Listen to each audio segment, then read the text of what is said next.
అధికారి స్మితా సబర్వాల్పై వికలాంగుల హక్కుల పోరాట సమితి రాష్ట్ర అధ్యక్షులు జంగయ్య ఇబ్రహీంపట్నం పోలీస్ స్టేషన్లో ఫిర్యాదు చేశారు. ఒక ఐఏఎస్ హోదాలో ఉన్న స్మితా సబర్వాల్ వికలాంగుల పట్ల అనుచిత వ్యాఖ్యలు చేయడం ఎంతవరకు సమంజసమని ప్రశ్నించారు. ఆయన దివ్యాంగుల ఐఏఎస్గా పనిచేయడానికి పనికిరారా అని, వారు శారీరకంగా పనిచేయలేరని, ఫీల్డ్ విజిట్ చేయలేరంటూ వికలాంగులను అగౌరవపరచడం ఆమె అహంకారానికి నిదర్శనమని ఆయన అభిప్రాయం వ్యక్తం చేశారు. దివ్యాంగుల మనోభావాన్ని దెబ్బతీసే విధంగా మాట్లాడిన స్మితా సబర్వాల్పై చట్టపరమైన చర్యలు తీసుకోవాలని జంగయ్య ప్రభుత్వాన్ని కోరారు. రాష్ట్ర వ్యాప్తంగా అన్ని పోలీస్ స్టేషన్లో పోలీసు ఉన్నతాధికారులకు, మానవ హక్కుల కమిషనర్కు ఫిర్యాదు చేస్తామని ఆయన వెల్లడించారు.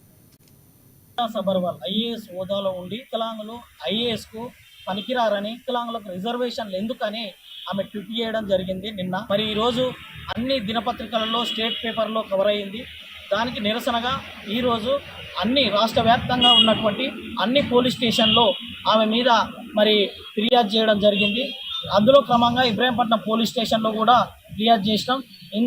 ఈమె నిజంగా వాస్తవానికి ఒక ఐఏఎస్ హోదాలో ఉన్నటువంటి వ్యక్తి వికలాంగులను కించపరచడం అనేది బాధాకరమైన విషయం. కాబట్టి మేము ఆమె మీద చర్యలు తీసుకోవడానికి ఈరోజు మరి డీజీపీ గారిని, అదేవిధంగా మానవ హక్కుల కమిషన్ చైర్మన్ గారిని, అదేవిధంగా వికలాంగుల హక్కుల చట్టం 2016 కమిషనర్ గారిని కలవడం జరుగుతుంది.